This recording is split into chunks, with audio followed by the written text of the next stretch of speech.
Yeah, I'm so excited to be here, Claudia. You've put so much love into this community, and No Code Ops has been special from the get-go. It's just an honor to be here and really just to be in the sandbox with everybody and getting to play around. Like I'm planning on messing around in Coda today with you all, give you some examples, show you some things. But really, I think there's so much joy in getting to play with these tools and experiment. And so I'll share a little bit about my journey of learning how to help others with Coda as well, because I think what I've learned about no coders around the world is that we love to build things that help people. I think it's just a really special intrinsic motivation that I've noticed every person in this community has. We really love building things that help people, and we love teaching each other. And so, what inspired me to found Supersynchronous really goes all the way back to my own beginnings. So, I was the kid who fell in love with computers before anyone really knew what they were. 8 years old, I got my first Commodore 64. I programmed my first video game, and I was like, wow, I can make anything in this. Launched my first tech company at 16. My parents had small businesses. I built their entire operations, first with Microsoft Access and then other tools over time. And I just thought, this is so incredible that we can help people, whatever they're doing in the world, make a system that just makes their lives easier. And a lot of what inspires me to build Supersynchronous and what we are all about is, what is it like to create a supportive infrastructure for the people who do this work? I've been a freelancer myself most of my career when I wasn't a founder, and freelancing alone sucks. it's there's lots of things about it that are hard, and so but of course there's the beauty and also like the amazing motivation that comes from getting to work on things that you love, selecting the clients that you want to work with, especially when you can get to the point where you've got a lot of interest in what you do. And so our mission at Supersynchronous, we call ourselves a guild. We are a guild of independent freelancers and agencies. And what we do is we seek to build that structure where you get to freelance but not alone. And it all comes from, for me, a deep passion to build a global entrepreneurial network. Entrepreneurs, people who found things, have very special motivations. They're very community oriented. And I think the more that we can connect up and coming entrepreneurs with, entrepreneurs like I, who've been playing the game for a long time, and support each other, I think, we'll all make our worlds a better place. So that's what Supersynchronous is all about. And if you're thinking about launching into going full time with the tools that we have, or even tools that you'd like to tell us about, please feel free to reach out to me on Twitter. I'm always looking to meet new people. And if you are looking to be a part of a community, we have freelancers who come to us and say, I have so much work, I need people to help me. We have an apprenticeship program where we connect them with other no-code builders who can help them out. We have no-coders who are pushing the frontier, many of whom were full-stack developers who fell in love with the tool. So we do a lot of that as well. We just hit top 10 on Product Hunt yesterday with one of our releases. So we're pushing the boundaries of what no-code can mean, and we're seeking to create as collaborative and supportive a community as we can. Fantastic. And obviously you can also join No Code Ops.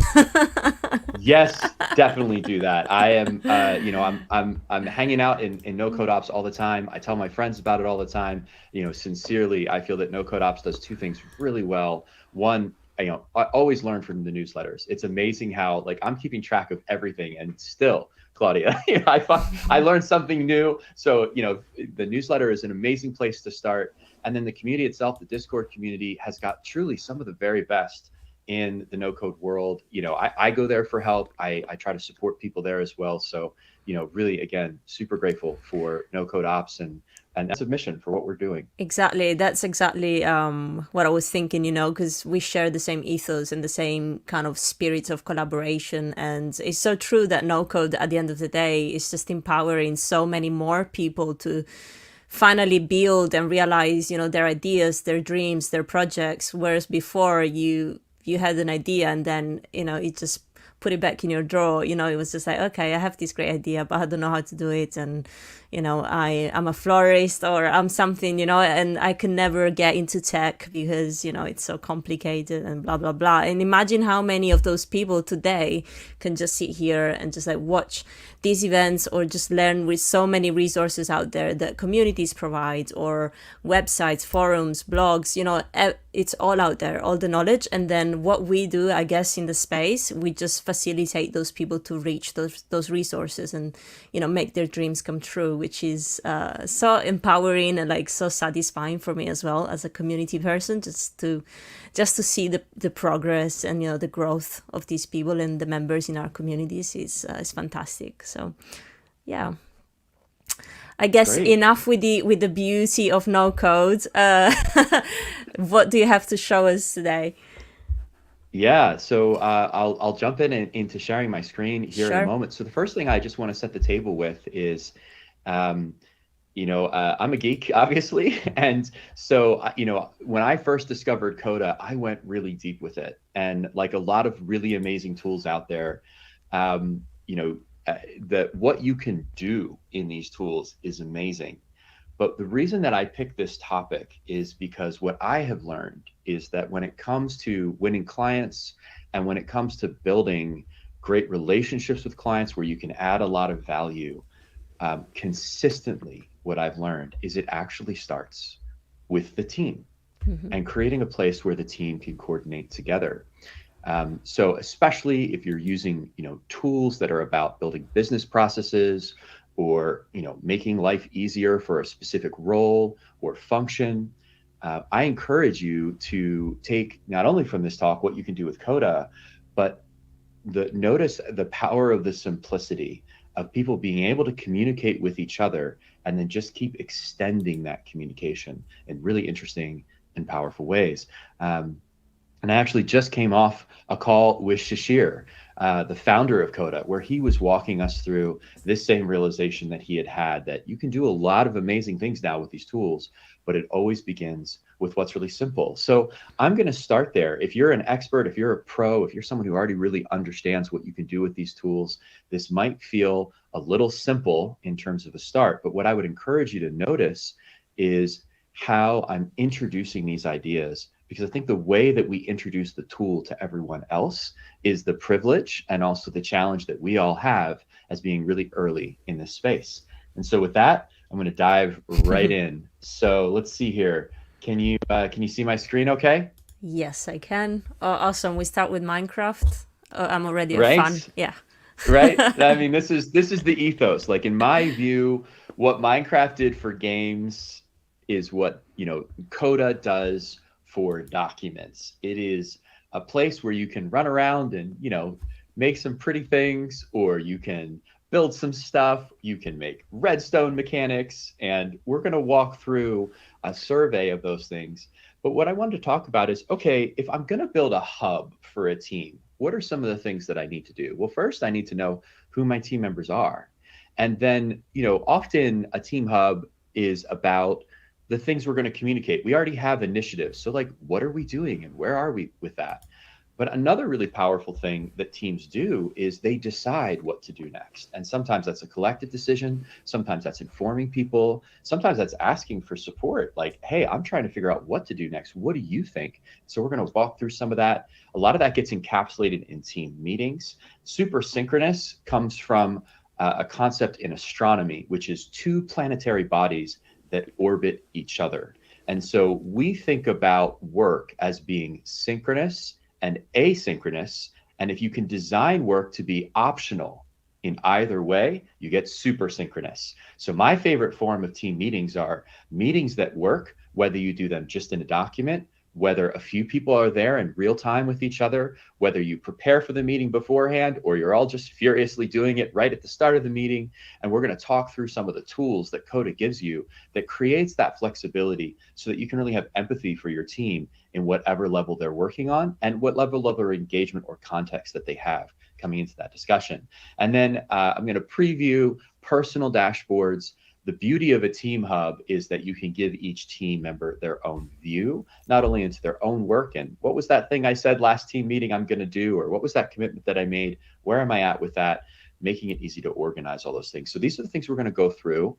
And what I'm going to start with is some examples and some concepts, and then I'm going to actually dive into Coda itself and show you how it's built.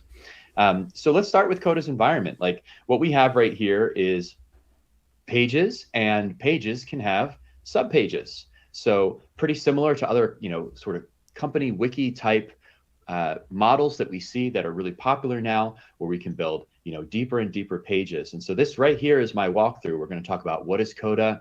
I'm going to walk you through what a team hub is, each of these pieces. I'm going to show you a couple cool techniques that you can do specifically in Coda that they kind of invented or really productized.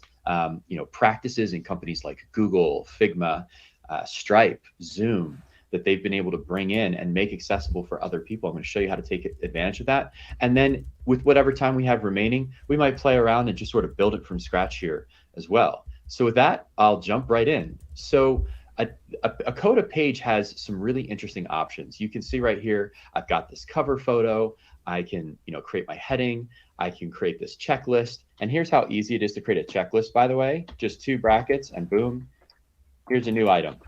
So already what you can see is Coda is a doc, just like Google Doc, but you can do really interesting things in it. And what Coda is meant to be is a place where it can be your doc, it can be your sheet, and it can be your presentation all in one. So we'll dive into our first Team Hub walkthrough. So what you're seeing here is, here's my, my team photo, Minecraft style in the cover page. And I've also got a few other things going on here. You can see these options on the side.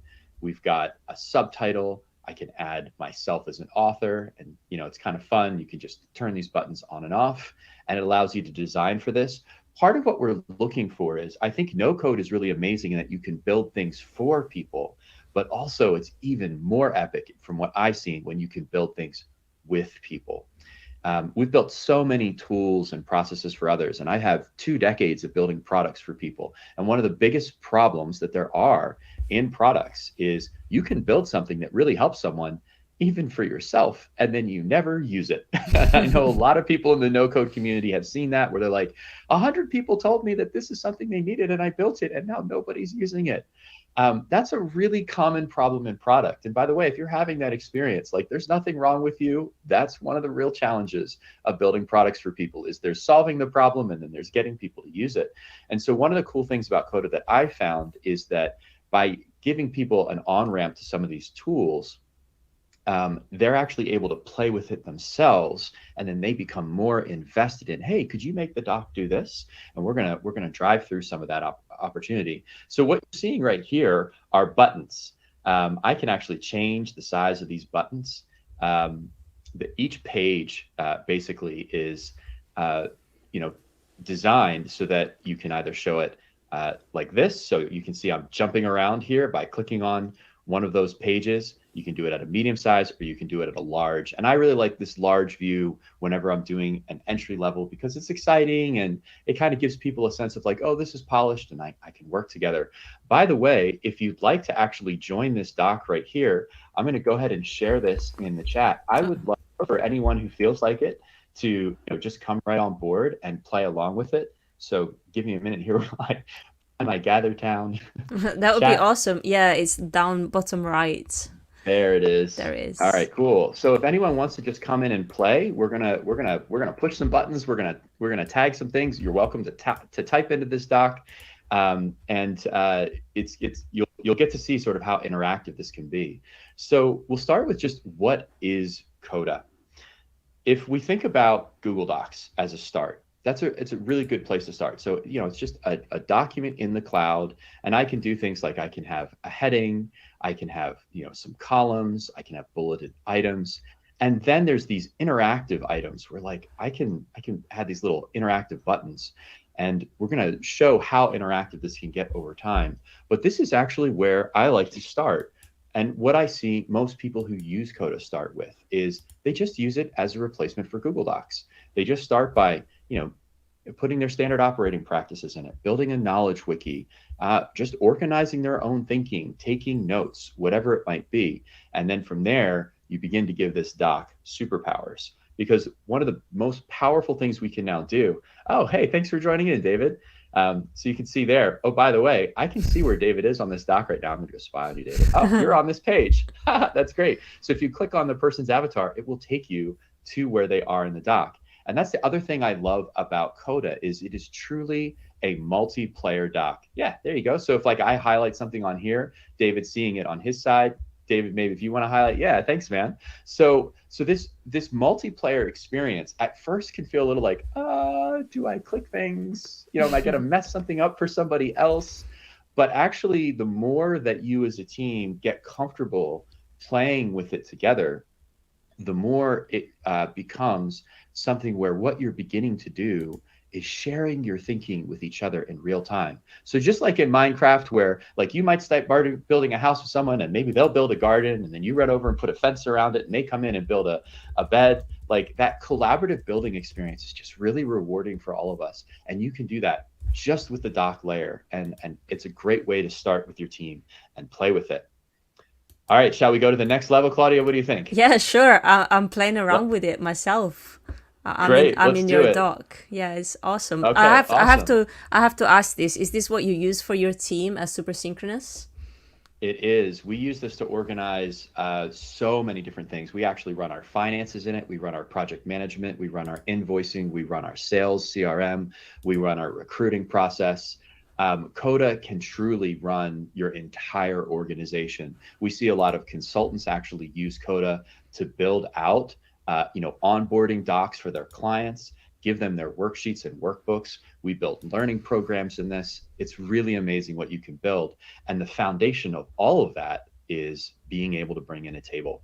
So this is a table in Coda. This isn't a snapshot. I can go in here and I can say, oh, it's actually self-driving strollers that I want. I need more than one.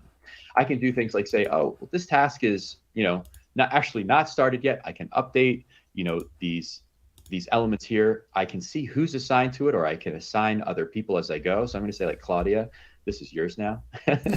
And the other cool thing is I can actually pop this open and I can see and design my own view here. So I can create, really rich documentation about specific tasks. The team can comment on it. Let's do this right in the doc. So there's all this depth to Coda that as you're building things, you can sort of, double click into what you're interested in, what you might be able to do. Maybe you want to change the due date here, you can do that. So what is really powerful about Coda is not only can you design these experiences, you can build this rich information right into the doc, but you can actually do it with a click once, update everywhere model. So let's say here we've got Design Box with my friend John, whose Team Hub, by the way, I'm walking you through next.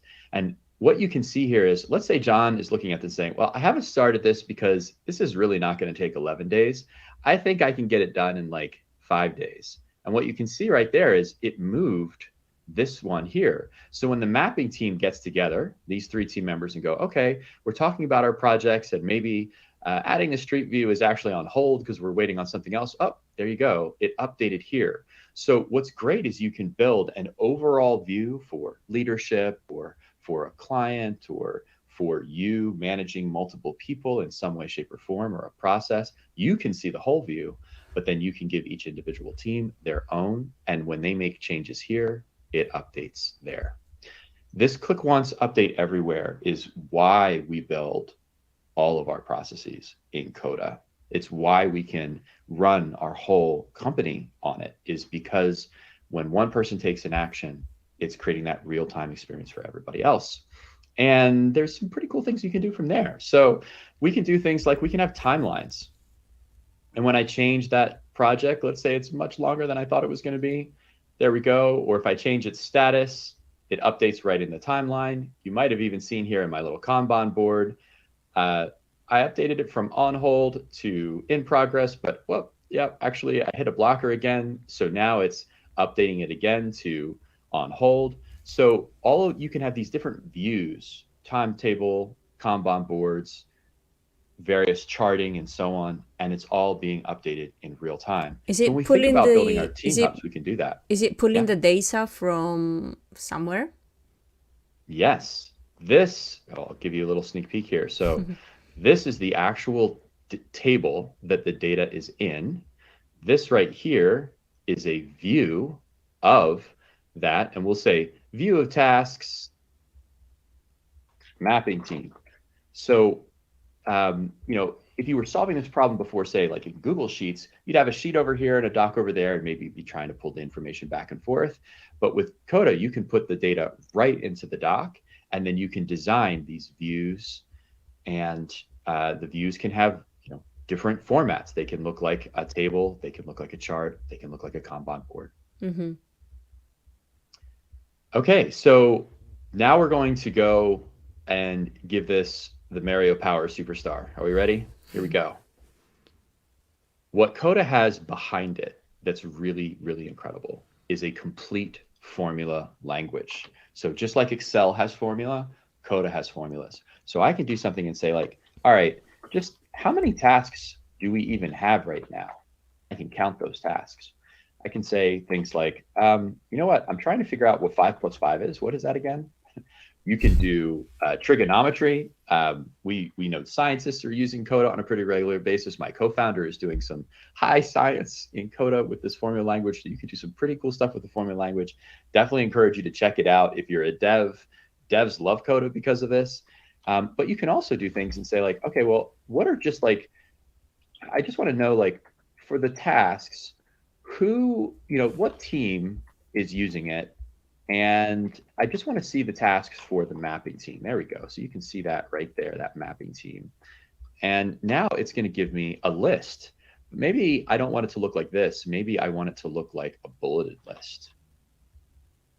So I can do that. So now I can give my teams, a bulleted list of their items, and then this can be sent out through integrations to Gmail or Slack or whatever you might have. And if I were to click on that, boom, it opens that full page that we saw earlier that gives me all the details, and I can type those notes and type those comments.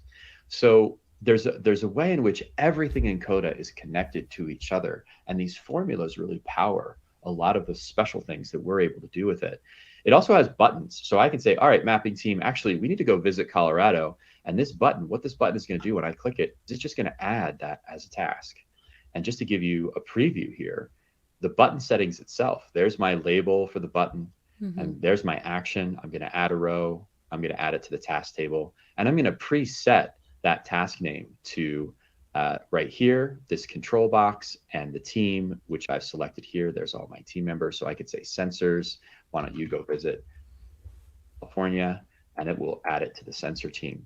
And so being able to build these buttons and these integrations, and then do things like connect it to Gmail with what are called packs. And I'll just give you a quick preview of that over here. These packs just launched. There are now over 300 packs built in the last 6 months. We've built a ton of them. They're really cool, but you can integrate with Gmail, Twilio, Slack. You can get the weather. There's so many, you can see right here. What's the weather in Tahiti? Sunny. That's coming right here from this weather pack. So bringing your data into Coda is really powerful. I think one of the most consistent things that I see when people are building in other platforms is they'll build it in that platform and then they'll run a few hundred zaps, right? So what's cool about Coda with packs is you don't need to have a zap or a make or an N8N in order to connect other systems to Coda. You can just connect it directly with packs. So with that, how about we dive into what this would actually look like for a team? Yeah, that'd be awesome. Yeah, I have so many questions popping up in my head, but I'm holding them off. Okay. We can take some space on questions too. I think we're doing pretty good on time here so far. So what I wanted to do is just give you a picture of how these tools are used by a typical team. Coda, by the way, uses it every day themselves, and they build out, Coda applications for their clients. So one of the really cool things for us is we learn a lot from Coda's own solutions team. And this is one of their really refined models called a team hub. And you saw before here, we sort of talked about, we've got a team, we've got initiatives, we've got those meeting notes, those proposals, and those resources that we can put together. And so what you're seeing here is, this is, just some text. We've got our little, line that we can type in here. I'll just show you like that slash command. Maybe that's something we should just start with. You can use slash commands. So you can see here, I could do like a heading 1. And I could say, all right, let's talk teams. There you go. And I can change that formatting. I can change its color. So we can use it like a doc. And so that collaborative aspect is really easy to do right in it. And what you're seeing here is that design. You're seeing that pie chart of which projects are where and how they're doing. And you can give your own team the ability to create their own copy of this doc as well. So there's that bulleted list of some of those work in progress that we saw earlier. So this is that overview for the whole team. And we can look at initiatives, right? These are the things that the team members are doing. So we've got each of those initiatives that we've built. But now what I'm going to do is I'm going to dive in a little bit and show you, a few of the cool things that I can do. So let's say, for example, you know what? I want to make it easy for me to know which team member's email address I'm working with here. So I can actually do something in Coda where I can use that formula language, and I can come over here and say, okay, what I want to do is I want to get the email address for this team member. And so I'm going to go ahead and pick this column type, and I'm going to say people email. And then I'm going to add a formula, and the formula is going to say owner dot email. Boom. There's all the emails for all the people who have access to this doc. So you can already see how you can mold this to what you want. You've probably seen these stages here, right? Idea, pending, active, complete, and so on. Well, these are actually pulling from a subtable called stages. So if I wanted to add another stage here, let's say I want to do, or I just want to change one. I want to change it from pending to not started. And I can highlight this. Let's give it that nice purple color again. And so now you can see that pending changed to not started. So this is all real data. So one of the things that I've noticed with teams is, when you first get organized as a team, you kind of think things are going to work a certain way, but you don't necessarily really know. And if you're, building a process in a doc or a sheet, and then you change the way that you work, you got to go back and you got to update all those formulas. You got to update all of that information. You got to add those columns and reconnect them. But with Coda, I can just do something like, oh, what would be great? Let's give each stage an owner, and let's go ahead and put this people title in here. And so now what I can say is, all right, if we're at the idea stage, Claudia is the person you're going to go brainstorm with. And now what I can do is I can come over here and I can say, all right, now what I want to do is I want to go ahead and I want to look up to those stages. And what I'm going to do is I'm going to say stage owner. I can do that formula again. So I'll go ahead and put this person column. I'll go ahead and put this formula in again. And what I'll say is, okay, I want to do the stage, but what I want to know is who's the owner of that stage. And so now I can see, oh, all right, this social media project, let's go chat with Claudia about it. And that's one of the real powers of these team hubs as Coda, is that you can continue to kind of mold it and change it. And hey, maybe you try this out and you're like, you know what, I don't really want to do this anymore. Cool, I'm going to go ahead and remove this. And we're back to that sort of more original design. Remember those buttons we talked about? There's two ways you can add an initiative here. You can just do it at a table level. So if you're a little bit more of an Excel monkey, you can say, let's go spreadsheets. I can assign this to myself and put a date to it. Say this is at the idea phase and my progress on it right now is about 20%. And here's my little write-up on it. I think we should use more spreadsheets. Just kidding. And so you can add it there, or you can create this button. Remember, we had that add row button that we used right there, and we can click add row. And now I can make all of those settings right here. Let's use Coda. Set that stage, set that progress bar, set those dates. And again, it's all connected right back here.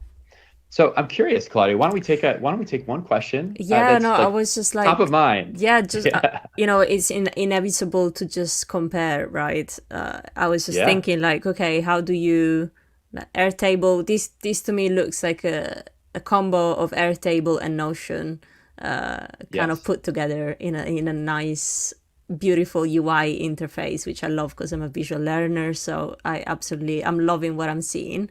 So yeah, how do they compare? Like where do you get the data from? Like, can you create a form that populates the data into Coda straight away, or yeah, how? Yeah, let's do it. All right, let's build a form. So here we go. And what we're going to do here is we're going to say, in fact, why don't we build this form out as its own page so we can send it as a link here. So we're going to call this add initiative. And yeah, let's go for this star icon. I like that. And what we're going to say is, okay, we want to add a form. So there's my slash form. And I'm going to go ahead and pick my all initiatives. So there it is. And now I can say what my initiative is. Let's test a form. Go ahead and pick that owner. Boom, there's my email address. Go ahead and pick that start date, that end date. Pick that stage that I'm at, indicate that progress, and say, does this look right? Detail, and now I can submit it. And so I can use a form to then submit back, and that submission, there it is, right there. Yep. So I really think of Coda as like if you combined Airtable, Notion, and Zapier, you would get Coda. Yep. So this is one way you can manage just what you're trying to do and where you are as a team, right? What are the limitations? That's a really good question. I think Coda before PAX was limited to whatever features Coda had. But now with PAX, I mean, just to give you a sense of this, you go to coda.io PAX. I'll get to the larger community here. So you can learn all about PAX here. What I like to do is I like to go right to the gallery, and I can go PAX, and you can see like there's a Google Analytics pack. There's the ability to do Make and connect Make right to Coda, Google Sheets right to Coda. I mean, it's a really large list of things that you can bring in. So, something that's really popular, something that we just launched that I see a lot of teams doing when they're trying to manage as a team is they're saying, okay, all my data doesn't live in Coda, right? So maybe what I want to do is something like bring in my customer list. Well, I can just do, slash, in this case, it might be HubSpot. And I can connect my HubSpot pack right here, and I can pull any of my tables from HubSpot, like my companies and my contacts, right into the doc. And if one of the things that we're doing a lot of is we're actually making it where in the packs that we create, if you update information in Coda, it will actually update in HubSpot and vice versa. So one of the other things I see a lot with teams is, when you're all organized and you're trying to get things done, you might go, oh, actually that information's not right. Can we update that? Well, now you don't got to update it both in your team hub and everywhere else. You just update it in your team hub and it updates everywhere. Supersynchronous, right? Supersynchronous, that's it. Cool. So another great example that we could look at is just taking meeting notes. And what I want to walk everyone through is how Coda brings emotion and share of voice into meeting practices. So I'm going to take a moment and move away from the Team Hub, and we're going to talk about Dory and Pulse. Bing Gordon, who is one of the founding partners of Kleiner Perkins, one of the top VCs in the world, he studied tons of amazing companies. And one of the things that he said is that what he's noticed is every company has a few golden rituals. Basically, once you're part of that organization, there's something everybody does, and they're named. Every employee knows them by the first Friday, and they're templated. So, maybe you could be thinking right now, like, if someone were to join my team, what's one of the first things that they're going to learn that we all do? Well, at Coda and at Google, one of those things is called Dory and Pulse. So we'll walk through this a little bit because I think it's not just about, can I organize myself as a team on Coda, but like, how can I take advantage of what other people have learned about how to have really productive and useful meetings? Because we all know that meetings can get improved on that. in many ways. And that's one of the things that I love about Coda, is that I'm not just having to come up with my own ideas. I can go to that gallery and I can look at rituals of great teams. I can see how Zoom runs their meetings. I can see how Figma designs their product meetings. And I can actually just go right in and go, oh, cool, here's the doc. So here's Zoom's root cause analysis. I can just copy this page and take it. Is that the Same thing with actual Figma. thing? Is that like their actual real doc?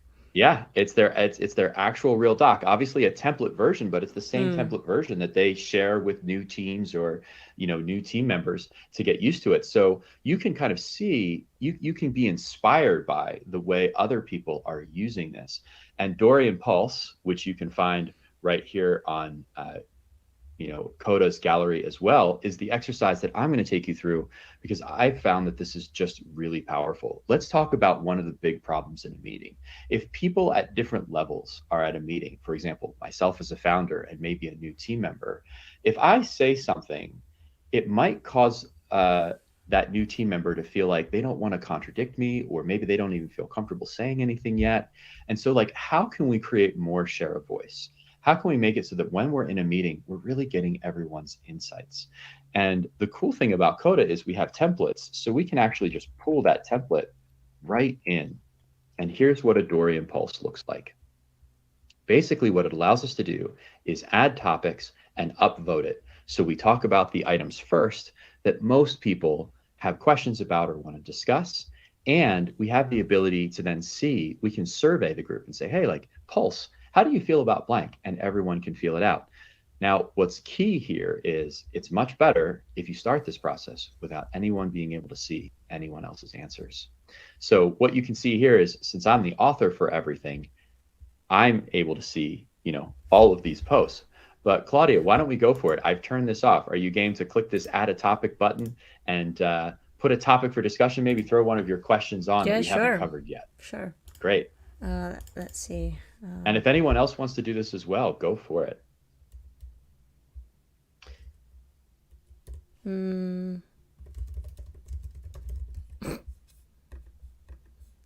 Yeah. Done. Great. Okay, so there's in. If anyone else wants to add one, go for it. And here we go. All right. So what about pricing? Great question.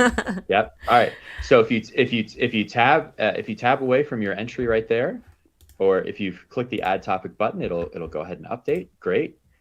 And you know, we'll go ahead and you know, click that upvote right there. That'll add you in. And now what we can do is we can actually see, oh, okay, so Claudia wants to know about pricing. Let's check that out. And so now I know, okay, the first thing I'm going to answer when we're talking as a team, the first discussion we're going to have is, do we have budget for swag? But the very next thing we're going to do is, what about pricing?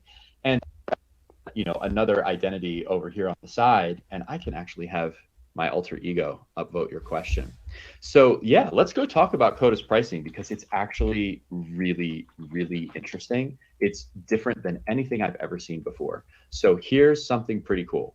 How would you like it if, when you built a doc for your clients, all of them could see it for free? That's how Coda works. In fact, they can all use it for free. Look at this, editors. They can edit, they can collaborate, they can comment on it for free, always free. The only thing you're ever paying for as a doc maker is when you create docs. That's it. So especially for people who need to service, you know, large groups like educators, if you've got hundreds of students, if you're running a course online, you pay for you and nobody else. If you're managing a team and you don't want to try to get a lot of approvals for a big budget, you can just use it for yourself and give it to the team to try and see how they like it. And if they like it, the company's only ever paying for you as the doc maker. Coda's whole philosophy is actually based on Shashir's time at YouTube. So maybe, you know, some of us may remember this time in history, some of us may not, but there was a time before YouTube creators. There was a time when YouTube was just a place to upload videos, and the concept of YouTube creator didn't even exist. Shashir, when he took over YouTube, when Google acquired it, was the one who pioneered that idea. He believed that creators drive the growth of an ecosystem.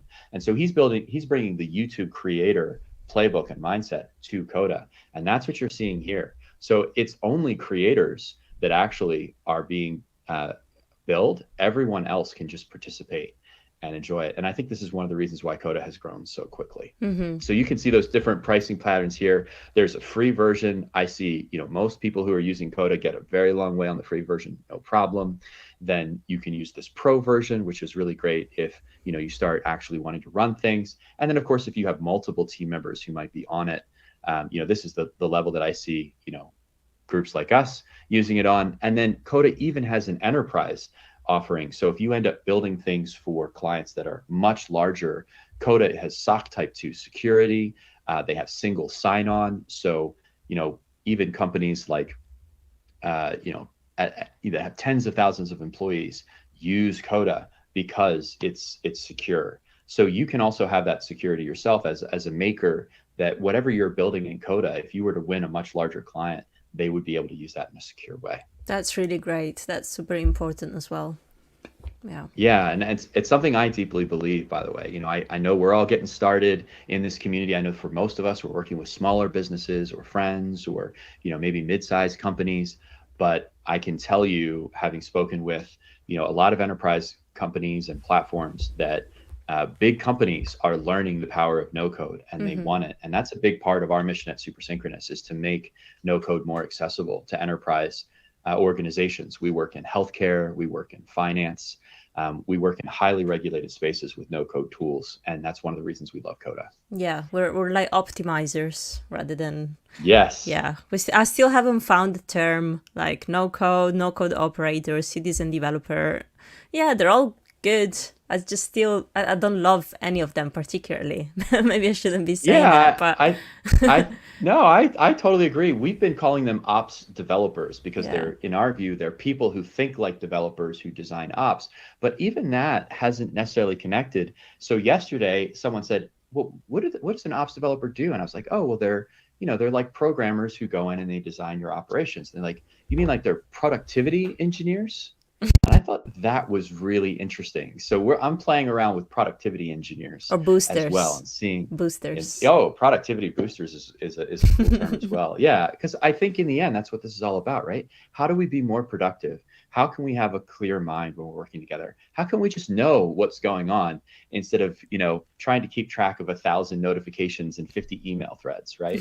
So I think that's part of what we're getting after. So Dorian Pulse is a great way to run a team meeting and just, make everyone feel heard, crowdsource what everyone wants to talk about, give that ability to upvote, those things. We don't use downvote. It's actually not that really popular in terms of using Dory. So you can just kill that. And now you can just organize by upvote. But that's some of the things you can do with Coda. You can just, manage it. This sentiment tracker, by the way, you can say like, yeah, I'm feeling great hanging out with no code ops, right? And I can put this here, but remember we talked a little bit about that idea of like everyone could fill out their sentiment before the meeting begins, and then you can show the results. This, by the way, this little collapsible piece is one of my favorite parts of the UX. You can turn it off or you can turn it on. And I use this a lot in documents where maybe I want to introduce everybody to the Dory, but I want to say something like, we'll build a little heading. You can see me use hashtag, how do we feel? There we go. That's our heading 1. And what I can do is I can collapse this content. So we can start with this, and then we can press that. And you can even do it in a nested format. So you can see, how do we feel? You can see that's still collapsed, so we can build exercises all right in the doc. How can you see other people's feelings? I mean, not feelings, but how can you see, like, I just added my own statement? Yeah, great. So I'm going to expand that, and there you go. Thank you, Claudia. You go. That's very sweet. Yeah, so, and again, this is, by the way, it's just a table. That's Cool. what this is. It's just a table, and this is a view. So what I did up here is I created a view. It's my sentiment that anyone can enter. And then over here is all the sentiment. That's what's going on. So let's dive in a little bit and show a little bit of this magic. So here's what's going on. This view is filtered to current user. So when you look at this page, you're only seeing your entries. When I look at it, I'm seeing mine. So these filters that you can build on tables can be really powerful, especially in this multi-collaborative space. All right, great. So I'm seeing that we're about at time. Yeah, I By was the way, wondering, like, do you have any, how long do you think it will take to build just an example of a team? Because I do have one question from yeah, go for it. somebody in the audience, Pablo Jimenez. Yeah. So he's struggling with tasks dependencies. So how can you solve that problem with Coda? That's one of my favorites. All right, let's build this from the scratch, right? We've got our first, let's get our person table going here. I'm going to go ahead and build this. One of the things I love to do is make it so I've got this drop down of the person, and then I'll build just a little formula here that says, hey, I'm going to get the person's name. And so there's my name, and maybe I'll go ahead and put an email here as we shared before. So I'll go ahead and pull this out, people email. And now I can put a little formula here that says person email. All right, great. So now I've got my team members, and then we'll go ahead and drop, let's see, Claudia in. Go ahead and drop David in. There we go. Okay, so now we've got our team. And now what we're going to do is we're going to build our tasks. So we're going to do a table, and we're going to call this TB tasks.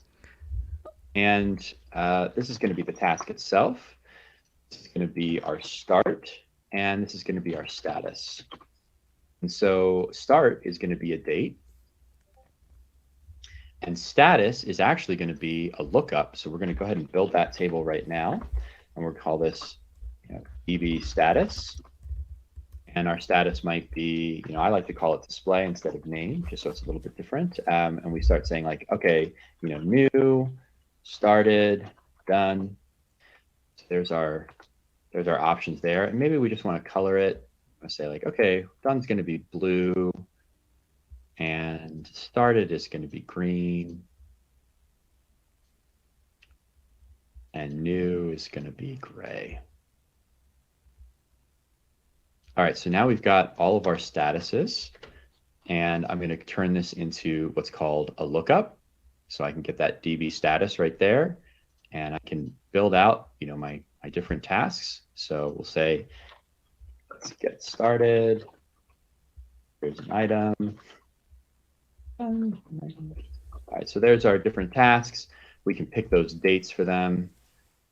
Great. So, but now what I want to be able to do is I want to be able to make one task dependent on another. Let's say we want let's get started to be dependent on done now. What we can actually do is a lookup to our own table. So we can come in and say DB tasks, and we're going to say let's get started, right, is dependent on done now. So now what I've got is a dependency chain, and I can create a list of subtasks. So I could do something like table tasks, and in building that lookup, I can pull out my my tasks, and I can see if I pull, let's done now, I can actually pull out over here, insert related column, task. I can pull out the subtask. So see if we can clean this up a little bit so this makes it a little bit better.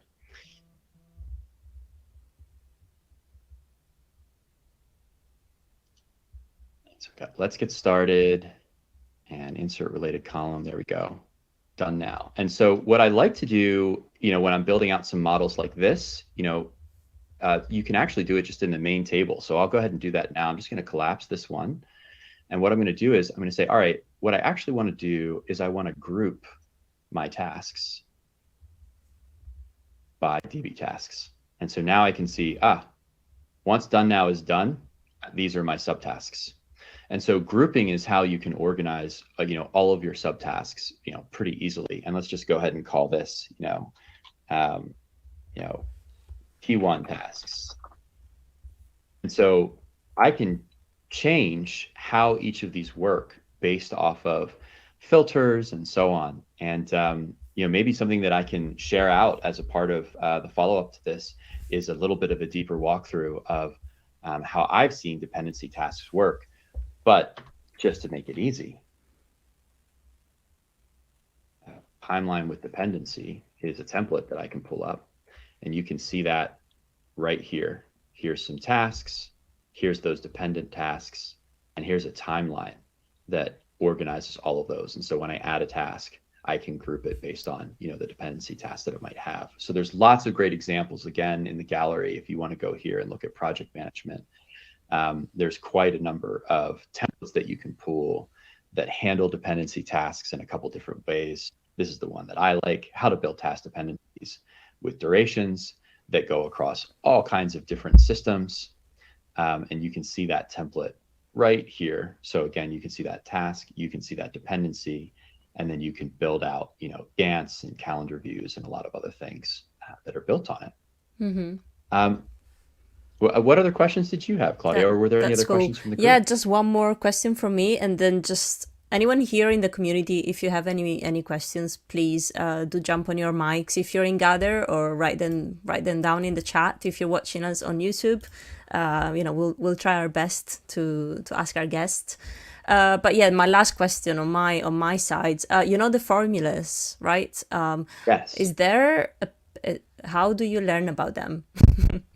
Is there a place where you can learn about the formulas? Are they all the same across all the different no-code tools? Or, basically, I'm a formula noob. Where do I learn? Yeah, so I'm going to give you the full stack answer. Let's start with where do you begin? Go to coda.io/learn. And Maria Marquis has a free program that you can enroll in called the Coda Doctorate Program. So if you go through coda.learn, you'll get the formula basics right here. I found this really helpful. I was able to learn the key formulas like filter, like those user formulas that I was showing you, and a bunch of others that are really powerful in just a couple hours. So she gives great explanations. But one of the other things I think is really special about Coda, and I'm in this program right now myself because there's always a cool way of learning, is the Coda Doctorate Program. So this is a cohort-based program where you can go in and learn with others over 5 weeks. She's been running it for a couple of years now. It's really light, it's really fun, and it's most importantly free. It's free. That's I know amazing. that, right? It's just this is at the same level of like a Bubble boot camp or, a Zapier boot camp, but completely free, being run by Maria. So Maria is just great. You can also just check out Coda's YouTube channel, which is really, really powerful. It's obviously there's the movie Coda, so that's the thing to watch out for there. But if you go to coda.io, Coda_HQ YouTube, there's walkthroughs, there's so many different things you can find here. There's different stories, there's different examples. And the whole Coda community is really growing. Feel free to follow me as well. I'm going to be producing even more on there. And just to give you that quick sneak peek, by the way, that top 10 product hunt launch that we did, that was a team hub for VCs. And so this is, my little personal version of it, of a team hub where each team member has a dashboard that they can click right into, and they can delve into meeting prep, the people they manage, deals they manage. Just to give you a little preview here of that full CRM integration. This is a full sync to a CRM, so I can actually change information right here and push it to the CRM, and it updates it in real time. There you go. So it's pretty, Coda can get really, really powerful. You can build these buttons. There's just so much. You can basically build a doc that behaves just like an app when you really get to learn formulas. But the place to start for sure is the Coda Learn doc. And if you want to hang out with us, we have a community called Coda Habitat. So I'll go ahead and just share this link. We're just getting started. You can apply. We've got, different levels. It's a paid community, and that's basically so that we can have like experts answer your questions in real time. But I'll go ahead and just drop that into the chat here. We're just getting started, so interested to hear, everybody, is looking for with this. But you can see my lovely partner Becca is is the owner of this, and she just learned Coda 2 months ago for the very first time, never coded before, and she's built a doc that runs all of our menu planning with the ability to filter by people's allergies. So if a guest comes to our house, she can filter for their allergies and know which recipes that she has as options based on what's in the pantry to cook for them. So you can solve the most, That's interesting mind-blowing. Yeah. life problems, right? It's mind-blowing. And guys, hear me here. Like, she never coded before in her life, and in 2 months she's running our entire kitchen on Coda. Right, So she can it's come as really our next amazing. she can come as our next guest speaker. Tell her. I'll tell her. She's an introvert, like many of us makers are, but I think I might be able to coax her to it, Claudia. This has been a wonderful time for me. Everyone, thank you so much for hanging out. No, thank you. Thank you. I hope I've inspired people to kick off their Coda journey and explore. You surely did. And Jennifer says from the YouTube, super passionate about productive meeting documentation. Thanks for introducing us to Coda, Brian. So, my pleasure. You've been absolutely fantastic, and I knew this would be great because I've known you from the community, and just to see your work out there, and just couldn't go wrong. So thank you so much, Brian, for being here, for teaching us some Coda, and I hope you stick around and hang out with us at No Code Ops and teach us some more in the future. For sure. I'm on the Discord all the time, so feel free to hit me up. I want more Discord friends, so please feel free to send a friend message. And honestly, like, I'm also just really interested in each of you as people. So if you just want to share what's going on for you as a person getting started, I've seen people change careers. I've seen empty nester moms jump in and start a whole new career with no code. Like, I just think this whole thing is so special. So even if you're just looking for some support as a human being, like, my DMs are open and I'd love to support you. That's beautiful. That's beautiful. All right. Well, we'll have our next event on the 17th of November here at No Code Ops with Nick James, all about Notion. I think you know him. Yes, I do. He's our Notion lead on the Supersynchronous team. There you go. There you go. So we're all running it in the fam. All right. Well, we'll see you then. And if not, I'll see you in our Discord. Sounds good. Lovely hanging out with you, Claudia. You too. Take care. Take care. No.